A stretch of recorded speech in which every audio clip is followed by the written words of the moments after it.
নমস্কাৰ হেল্ল' বন্ধু বান্ধৱীসকল welcome to my YouTube চেনেলটিলৈ পুনৰবাৰ আপোনালোকক স্বাগতম জনাইছোঁ। আপোনালোকৰ মাজলৈ আজি বহুত ভাল খবৰ লৈ আহিছোঁ।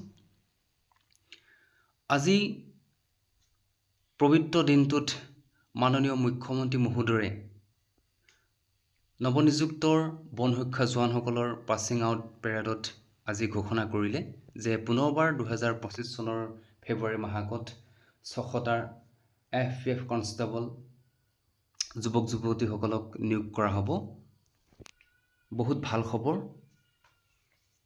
আপোনালোকে প্ৰতিদিনাখনেই শাৰীৰিক অনুশীলন কৰি যাওক। আগন্তুক অসম পুলিচতো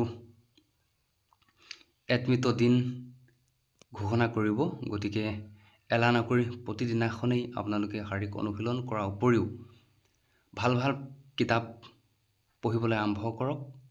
এনেদৰে প্ৰত্যেক বছৰেকৰ মূৰত ভাল ভেকেন্সি মুকলি হ'ব।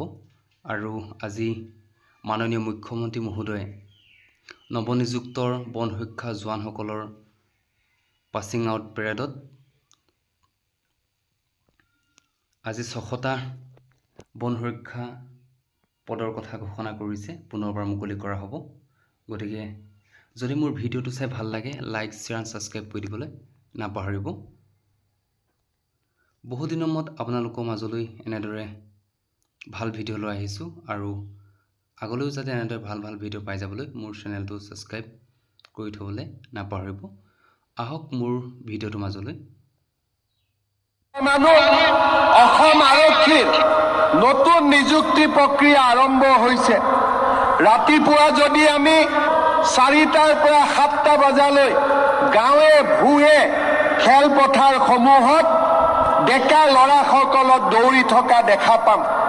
কাৰো মনত চিন্তা নাই যে কাৰোবাক টকা দিব লাগিব, কাৰো মনত চিন্তা নাই যে কাৰোবাক পইচা দিব লাগিব।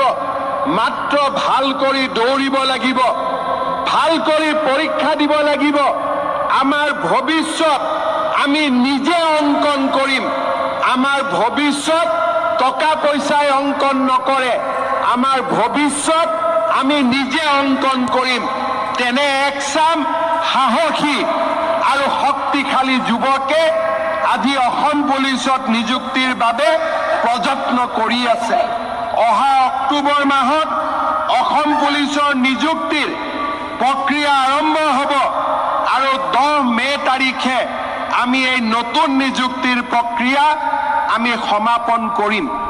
তাৰ লগে লগে মই ইতিমধ্যে বনমন্ত্ৰী চন্দ্ৰমোহন পাটোৱাৰী ডাঙৰীয়াক কৈছোঁ যে আজি আমি 940 গৰাকী নৱনিযুক্ত ফৰেষ্ট গাৰ্ডৰ আজি আমি ইয়াতে পাছিং আউট পেৰেডত উপস্থিত আছোঁ। অহা ফেব্ৰুৱাৰী মাহৰ ভিতৰত আৰু 600 নতুন ফৰেষ্ট প্ৰটেকশ্যনত নতুন জোৱানক নিযুক্তিৰ প্ৰক্ৰিয়া আমি আৰম্ভ কৰিব লাগিব, যাতে প্ৰতি বছৰে আমি এনেকৈ এচাম নতুন যুৱকক অসম ফৰেষ্ট বেটেলিয়নত আমি আদৰ